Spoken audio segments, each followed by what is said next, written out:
Hello, third grade, and welcome to problem solving for today. We'll be looking at subtracting three-digit numbers in our lessons today. This week, we will be determining if it is a subtraction or an addition word problem. Let's go ahead and get started.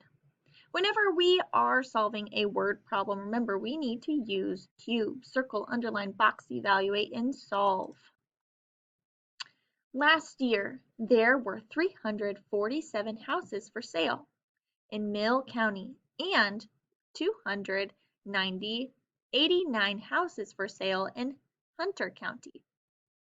Of the houses for sale in Mill County, 162 were sold. How many houses in Mill County were not sold? Solve this problem any way you choose. So first I'm going to circle my important numbers. Then I will underline my question. Make sure you are doing this on yours as well. Then I can box my keywords. Those are words that tell me if I need to add, subtract, multiply, or divide. So I see this word not sold, so that might help me determine if I need to add, subtract, multiply, or divide. I don't see any more keywords in here. And then I need to evaluate. I'm going to do this sentence by sentence. So cross them off as you complete them with me. Last year, there were 347 houses for sale. I'm going to write that out. So there were 347 houses for sale. And that was in Mill County. And there were 289 houses for sale in Hunter County.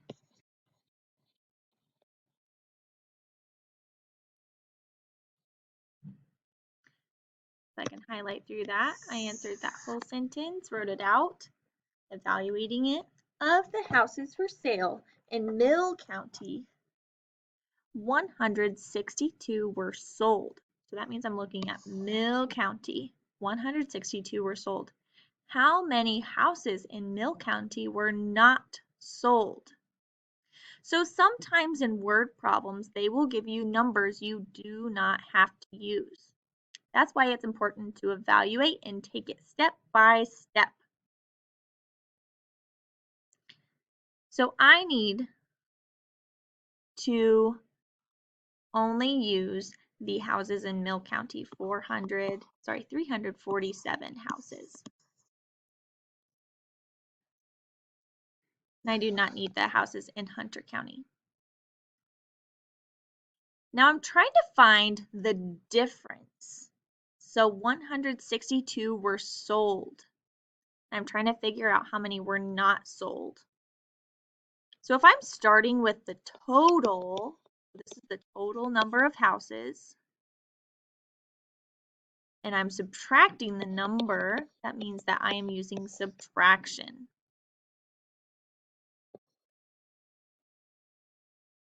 So let's go ahead and fill that out. So I'm subtracting 162 houses.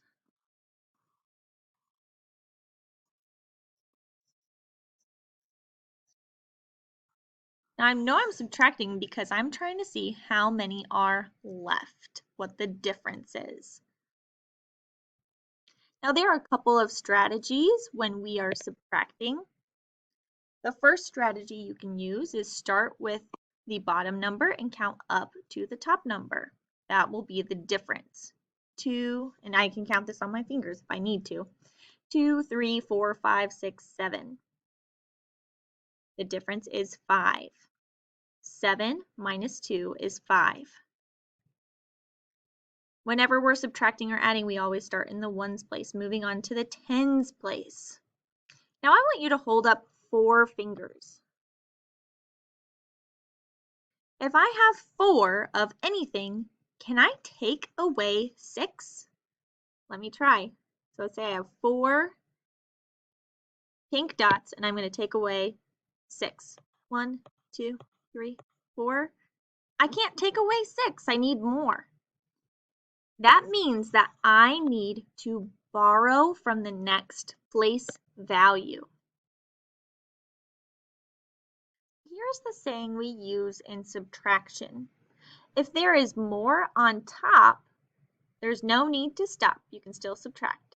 If there's more on the floor, we have to go next door. We're going to borrow 1 from next door and add 10 more. And 4 plus 10 is 14. Numbers the same, zeros the game. So that's the poem we can use when we are subtracting. All right, now let's try to subtract 14 minus 5. If I have 14 somethings, I can count backwards or I can count up to 14. I'm going to use the strategy of counting up, then I can see it on my fingers. 6, 7, 8, 9, 10, 11, 12, 13, 14. So if I'm holding up my fingers, there are 8. 14 minus 6 is 8. Then I can move to my hundreds place. 2 minus 1. Is there more on top? Yep, so I don't have to stop. 2 minus 1 is 1. There are 185 houses in Mills County left. In the rest of our lessons, we will be looking at subtraction, and I will see you in the next video.